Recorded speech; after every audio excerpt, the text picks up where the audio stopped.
Hey everyone, welcome back to Catching Up with the Walkers. Thank you for stopping by to get some work done with us on the farm today. Yes. But stay tuned because we're going to do something fun.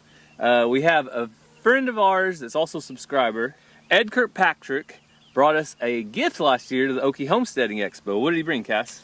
A ham. A ham from his area where they preserve them with salt and hang them and let them hang out. My understanding is he did it all himself. Okay, so this is Ed Kirkpatrick. He also has a YouTube channel, so we're going to leave his YouTube channel a link down in the description. So he brought us this ham, and it's been preserved the way of the old school, and we'll talk more about it in a little bit. But it was 8 months old when he brought it. And how long ago was it? 14 months ago. 14 months ago.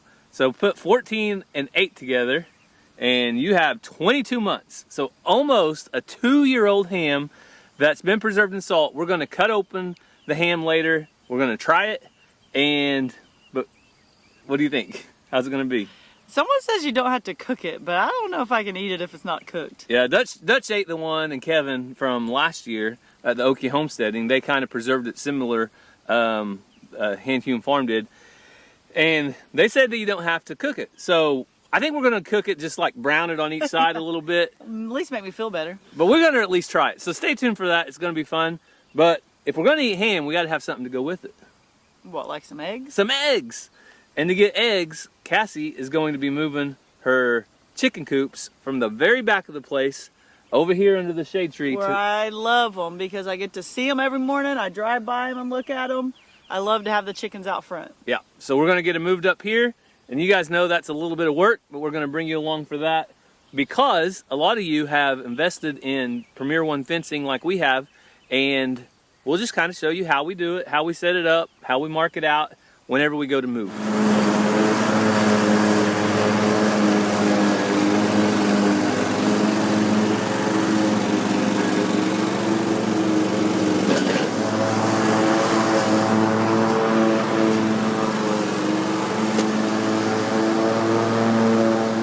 So we're getting it mowed up. You can see that we got a nice wide area for the fence to go. And this is the number one thing about Premier One fencing. If you do not get the grass off, then it won't be able to, got a bug on me. It won't be able to shock whatever something comes up to the fence. So we had to get all the grass off first and then go from there. And we are going to be using 2 nets. So 2 nets is 164 feet each, so it'll be about 85 foot on each corner. So the old fence has been serving its well back here. You can hear the chickens over there. They're not happy, are they? Nope. Would you be happy if you was a locked up chicken? Nope. So we had to come back here. You can see that the door on the chicken coop is wide open, but I blocked it off from the inside, so that's why they can't come out. We got an extra helper today on Catching Up with the Walkers. Ransom. You brought me some water? Ransom's the big helper. Brought Mama water. Thank you. Where'd you find this? It's in the truck. Unopened. Never been opened. Thank you, bub. And we're also doing some rotational type grazing over here, at least getting started with it. Wouldn't say we're really there yet on rotating, but no. We are definitely trying out some new products and they're working so far. You ready? Yeah, both of these are double staked. Okay, so we're going to have to keep one double stake. So we kind of have liked the single stake better, I think.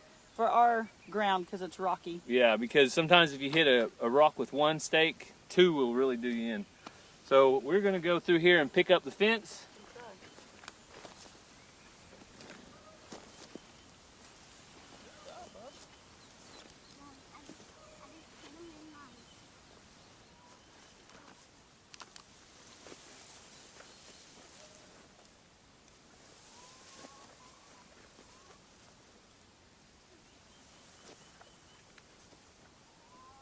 How many years have we been using this now?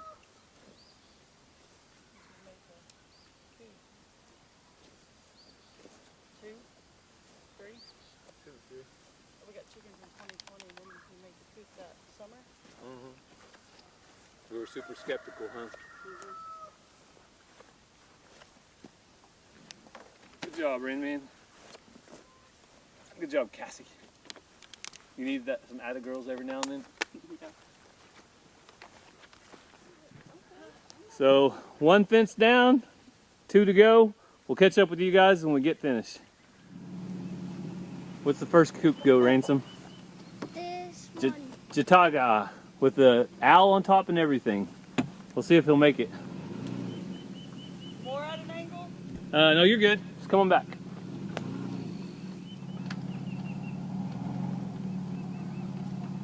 Hang on, I'm bringing the trailer up. You cutting my wheels? Yeah, cut it hard as you can. There you go. Come on back. Whoa! You girls ready to go to your new spot? Where's all the latches we used to have? So we got to latch all the doors. Look on the sides I did. and around, but that little door, or that little walkway, has a rope. And this, one reason we haven't moved these yet is because this is what we dread, because it takes about half a day to do it, but it needs to be done. So I'll follow along Cassie to make sure that stays up. And I'll walk behind. we'll get all these wired shut, because if not, then they might open up and transport and let all the chickens out. Yay. Is this All right, here she goes. Off to her new spot.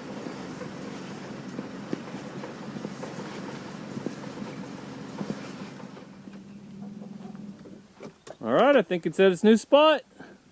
It'll be partially shaded. The sun sets over here. So what do you think? And also, it does not. They do not need to be. This does not need to be in the shade all the time because they only get in it at night and they get out in the mornings. They need the shade area for during the day when they're out and about. They don't stay in there during the day. No, but it doesn't hurt to have it a little bit in the shade, because that way it doesn't heat up so much and they get in. It's like an oven in the evening. So we'll put the other coop probably right over here, and kind of similar to last time. It worked out really good last time. Yep. So it took a little bit to get under these limbs, but we got coop number 2 all hooked up. Got our charger, our block to set the jack on, and we got one happy, crazy chicken lady, because her chickens are close to the house now. That's where I like them. 2 new coops right under the walnut tree, just like you like it. Yep. What's left?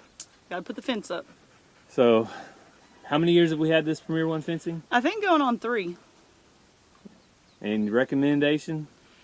I love it. We were very skeptical at first. We asked lots of people who had it, and they all sing its praise, and we're like, there's no way. And we didn't want to jump on the homesteader bandwagon, so we bought like 1 just to try it out and realized it really is as good as they say. So now we have 7 nets total. Yep. And would probably get more if we need more. And we got the netting for the pigs. So we get the poultry netting. You can use that for goats, chickens, anything you want, sheep. But we have the pig as well, fencing, and that's what our sheep are in right now, and they're staying in really good. So we're going to put up our fence where we've mowed our path and see how our measurements were. And then we've got our charger right here. It's all charged up. I took it in the shop last night and put it on the battery charger to make sure it was good and ready to go. So here we go with the fence. So the very first thing you want to set up when you do this is the gate. That way you know exactly where you're going to be walking in and out at. When you got soft dirt, it's no problem. When you hit rocks, that's when there's a problem. Big problem, really And fast. we might not have any rocks, and then we might have one the size of a boat. Show this gate very often because honestly they're out of stock a lot. So when you see one of these on Premier One's website, order Buy it it. as soon as you see it, because for some reason they get out of stock of the hardware. You can see it has a little place right here. Cassie lifts it up. It makes it easy to go in and out of your fencing without having to take anything apart. Yep, it's well worth it. And then up here at the top it just goes up, down, reattaches, and we're going to have a T-post out here, so we'll be able to brace this up really nice. So it'll look better once we get there. That'll look straighter. Looks straight to me. Okay, it was crooked. It's not going to look too tight right now either until we get some fence stretching going on. It's going to sag. All right, coming through. Don't want to step on anybody. Do you want those stakes, I guess, in that way? Right now we'll just lay it out. Oh.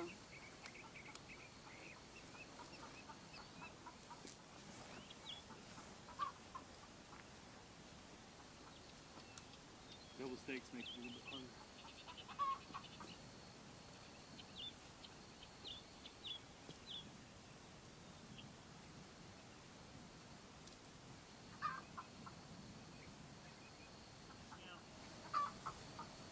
What? You can let go. It'll stay put now. I want to keep on holding it. Okay.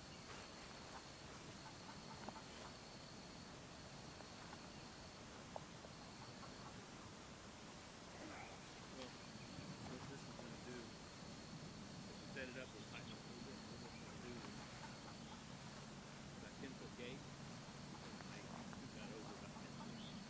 Does that make sense?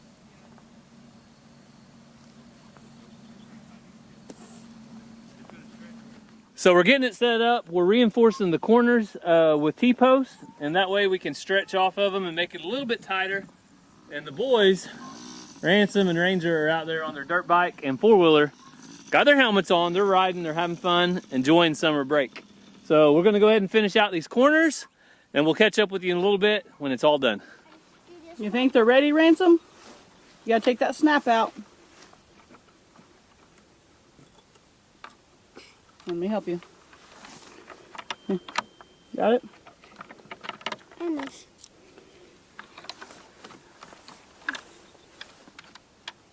Let them out, boy. Come on, girls. Come on, girls. Move that black thing and their door will be open. Come on, girls. There you go.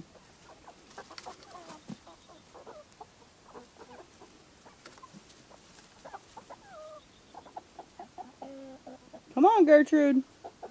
Come on, Betty White. What did you just say? That one's Gertrude and that other one's Betty White. Why did you name a chicken Betty White? Because I wanted to. So these are the American breasts.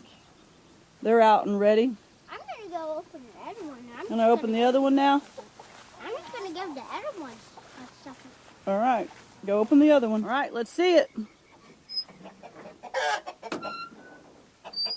Come on, girls. You gotta watch it, bub. Oh, you're gonna get their board.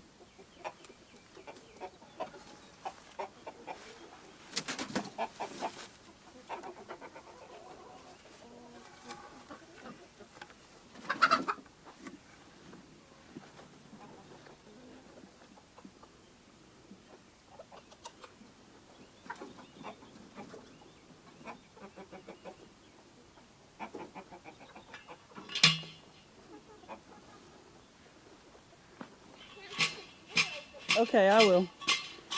All right, these are all happy. Here they come.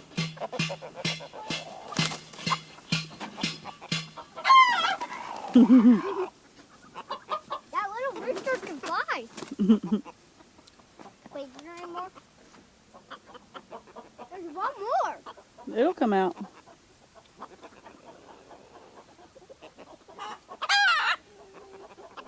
So the very last thing we have to do to make sure the predators stay away from our chickens is energize the fence. So I haven't seen very many good solutions for this.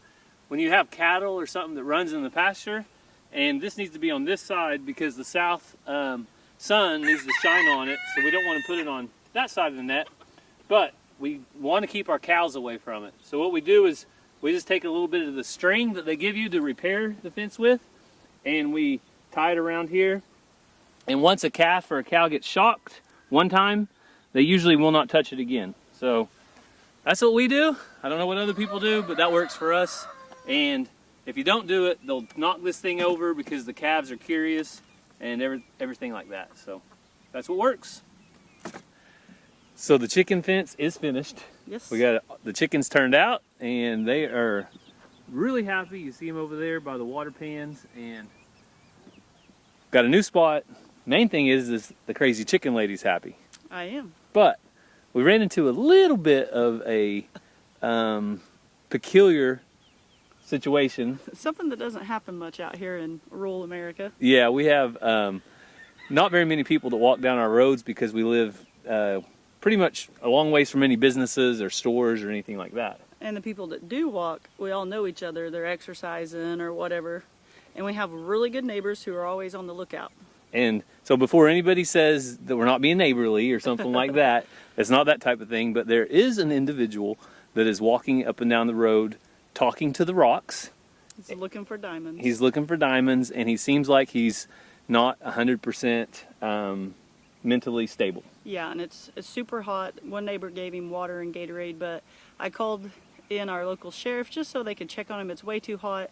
If none of us around here know him, then who knows where he's supposed to be. Yeah. The kids are out playing today. I just don't want to have to worry about it. So yeah, so he has. I told him that there's no emergency. He hasn't done anything wrong. I just would like someone to check on him so I'll feel better. Welfare check. So the local county sheriff will come out and do a welfare check and find out if he needs a transportation or he needs a call or what's going on. But really, he doesn't seem to be mentally stable. So hopefully they can get him some help if that's what he needs.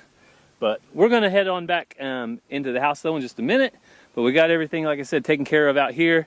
And we got some more chores to do around. But we'll catch up with you guys in just a little bit to see if we can cut open that ham. Yep. And try it out. You getting hungry? Lunchtime. You know, a 20-month-old ham is the thing to eat, right? Been craving it. Me too. No, we're very honored that Ed gave it to us. We've just never done anything like this. Well, we've also forgot about it. Like, we were going to cut it up a couple months ago, and it's just sitting in the corner, so we're like, we still haven't done it. At night before bed, we're like, hey, we need to cut that up, and then forget. And we just haven't got around to it. But today we remembered, especially because the Homesteading Expo is coming up soon, so we're going to cut it open, see what it looks like. So Cassie's getting hungry. I am. And I told her that when I got this ham, I did a little research. Appalachian ham with red-eye gravy. Do you know what red-eye gravy is? Nope. So this is an Appalachian-style ham, which means it was salt-cured, and that's the way they did the old Appalachian Mountains. Red-eye gravy is a coffee gravy. So you take a piece of ham, and you fry it, and then you take any grease you have left and mix a little lard with it, which we have lard, and then you put about 6 to 8 ounces of coffee, black coffee in there. And then you let it simmer up, and then when you eat your ham, you pour the gravy back on top of the ham. Okay. You want to try it? Okay. Well, if you're going to go in, you got to go all in. All right, so here we go. Has not been out of this in about a year. 14 months. 14 months. Oh yeah, I forgot. They changed the date on us. Okay, so that was just to move it in. Why don't you hand me a fork? And this is butcher paper. So, you want a fork? I mean, yes. Ready? Yeah.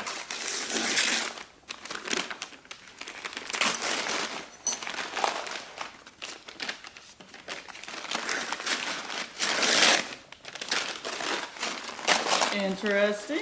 Ooh.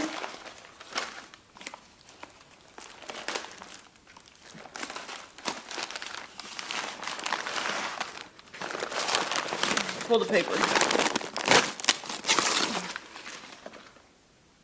Smells pretty good. It does. Smells like a smoked ham. Any mold? You want to rotate it around? On the back side, I think there's some, which there's supposed to be, right? Yeah, it's just part of it. So you're going to see a little bit of mold on the bottom side, but that doesn't mean it's going to be on the inside when we cook it. I just cut into it? What do you think? Yeah, just give us a slice. Ed said the best thing to do would be take it to a butcher to have him slice it, but we're not going to prolong this process anymore. We're just going to go for it. Do not cut your thumb off. That's the main thing. Skin is tough. So now we know why Ed said take it to a local butcher shop if you can to have it sliced. That was difficult. It's super thick, that skin is, but it smells so good and it looks really, really good. Yep, it's all cut up. So what we're going to do now is take it over to the frying pan You gonna make me some coffee so I can make my red eye gravy? Okay. All right, that's what I want to make. Red eye gravy and Appalachian style country ham.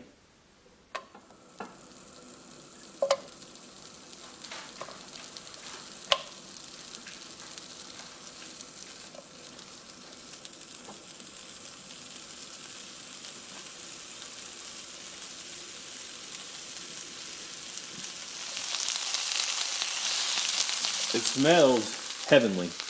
Yeah. Really good. I'm going to say, I'm very surprised. It's not that I didn't have faith in Ed. I'm just very surprised. It's just different. It's not what you're used to. Nope, but looks good. All right, I can't do it. I can't wait any longer. I got to give it a try.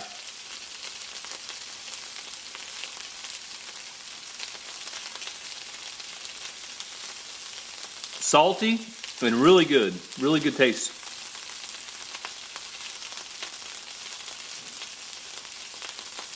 Now we gotta make our gravy. All right, we're gonna make some red eye gravy. Gotta put our coffee in.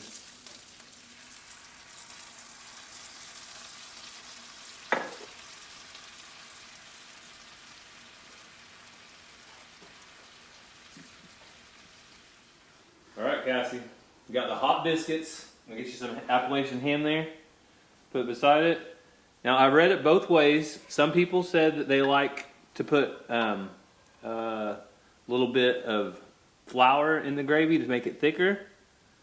And some people said not to do it because it's best this way. So I thought... Have you tried this? No, I've never tried this in my life. There's Have you? plenty on that biscuit. It's got to sop it up. How you going to have an Appalachian We biscuit? didn't put any on the other biscuit. Well, I gotta see if we like it here.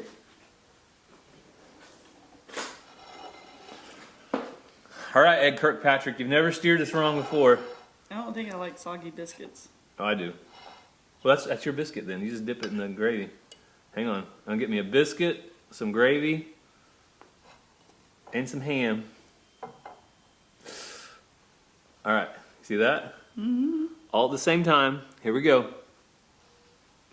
Probably really hot.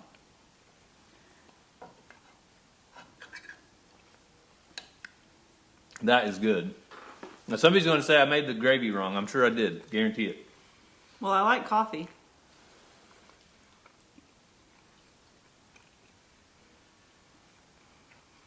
The ham's awesome.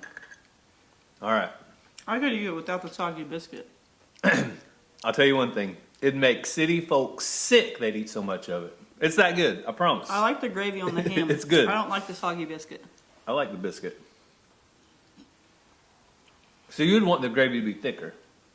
You'd want some flour added into the gravy Probably. and get it up. What about the flavor, though? Well, the flavor is good. That's why I like the ham. I Lee- like this part that you haven't got soggy. You can see that Cassie stole my my fork. We got plenty of meat here too, so It's really good.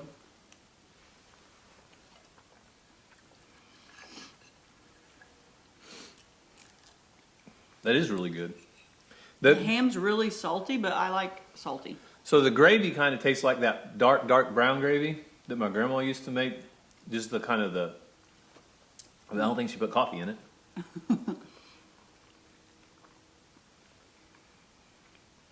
All I right. could eat this ham all day long. 10 out of 10, guys. I promise.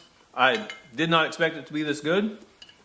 But, sorry, Ed, we waited so long. Well, I think it just got better and better. But some things are better whenever you wait. Now I need a cup of coffee. I think I got a little bit left over there. So Cassie and I really like salty foods. So that's probably one reason that we really like the ham a lot, because anything that's salty is right up our alley. But I think as you go towards the inside, it gets a little less salty. I would assume. And I think you can soak it if you want to, like before you cook it for a little bit, and that A will little bring bit some of of fat that. on there. So, Ed, you did a good job. did a great job, Ed. Thank you so much for the ham. We really do appreciate it. And a little update on the guy that we called about. They said that he is kind of has a history. Yeah, lately he's been getting into a lot of trouble and things like that, but they said he's always very cooperative, and they sent him on his way, and he kept walking. Yeah. So we will be saying a prayer for him and for others that are dealing with mental health struggles. We know that it's not always something that they can help. It's just the hand they were dealt, more or less. And so we'll be praying for them. If you guys have any other prayer requests, leave them down in the comments below. But I think that's it for today. We're going to get our little bit of a mess cleaned up that we made and get out of here. But we hope that you guys have a great day. God bless, and we'll see you next time. Love you guys. So good. I can't do the soggy biscuit though. I like the flavor of it, the coffee flavor.